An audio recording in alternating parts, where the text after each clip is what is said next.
காய்கறிகள்: டாப்பியோக்கா மரவள்ளிக்கிழங்கு, cluster beans கொத்தவரங்காய், யாம் சேனைக்கிழங்கு, சாரல் லீவ்ஸ் புளிச்சக்கீரை, பிளான்டைன் வாழைக்காய், பிளான்டைன் ஸ்டெம் வாழைத்தண்டு, கலோகேசியா சேப்பங்கிழங்கு, ஸ்குவாஷ் கார்ட் சீமை பூசணி, ஸ்பினாச் பசலைக்கீரை, கேப்சிகம் குடைமிளகாய், மேய்ஸ் மக்காச்சோளம், பம்கின் பூசணிக்காய்.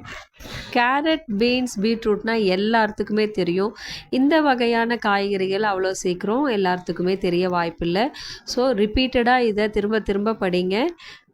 டாப்பியோக்கா மரவள்ளிக்கிழங்கு, கிளஸ்டர் பீன்ஸ் கொத்தவரங்காய், யாம் சேனைக்கிழங்கு, சாரல் லீவ்ஸ் புளிச்சக்கீரை, பிளான்டைன் வாழைக்காய், பிளான்டைன் ஸ்டெம் வாழைத்தண்டு, கலோகேசியா சேப்பங்கிழங்கு, ஸ்குவாஷ் கார்ட் சீமை பூசணி, ஸ்பினாச் பசலைக்கீரை, கேப்சிகம் குடைமிளகாய், மெய்ஸ் மக்காச்சோளம், பம்கின் பூசணிக்காய்.